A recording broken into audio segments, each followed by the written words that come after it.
RK. Wedding മാളിന്റെ 7ാമത് showroom കൊല്ലത്ത് പ്രവർത്തനം ആരംഭിച്ചു. വിവാഹ വസ്ത്രങ്ങളുടെ വൻ ശേഖരവുമായാണ് പോളയത്തോട് ആർ.കെ. വെഡിംഗ് മാൾ ആരംഭിച്ചത്.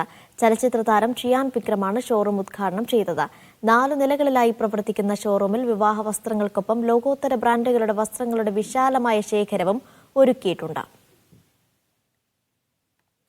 ആർക്കെയുടെ പ്രത്യേകത എന്ന് പറയുമ്പോൾ എന്നും ഓഫറിനെക്കാളും വളരെ വില കുറച്ച്, അതായത് കൃത്യമായുള്ള പ്രോഫിറ്റ് മാത്രമേ എടുത്തിട്ട് ചെയ്യുന്ന ഒരു സ്ഥാപനമാണ് ആർ.കെ. Wedding mall. ഓഫർ എന്നും പറഞ്ഞു അങ്ങനെ മറ്റുള്ള കാര്യങ്ങളെന്നും പറഞ്ഞ് പ്രൈസുകൾ നമ്മൾ കൂട്ടിയിട്ടിട്ട് അത് കുറച്ചിട്ടൊന്നും ഒരു കാര്യമില്ല. ജനങ്ങൾ ഓരോരുത്തരും ബുദ്ധിയുള്ളവരാണ്, മനസ്സിലാക്കാൻ വളരെ കഴിവുള്ള ജനങ്ങളാണ് ഇന്നത്തെ കാലത്ത് മൊത്തത്തിലുള്ളവർ. നമ്മൾ ഒരാളിനെ പോലും പറ്റിക്കപ്പെടാൻ പറ്റാത്ത ഒരു കാലഘട്ടമാണ്. ആ കാലഘട്ടത്തിൽ തന്നെ ആയാലും നമുക്ക് ഒരിക്കലും ഈ ഓഫർ എന്ന് പറയുമ്പോൾ കിട്ടുന്ന ഒരു രീതികളുണ്ട്. ആ രീതിയിലൊന്നും ഞങ്ങൾ പോകില്ല. 365 ദിവസം ഉണ്ടെങ്കിൽ 365 ദിവസവും ഇവിടെ ഓഫർ രീതിയിലാണ്, ഹോൾസെയിൽ വിലയിലാണ് നമ്മൾ ഓരോ പ്രോഡക്റ്റും കൊടുക്കുന്നത്.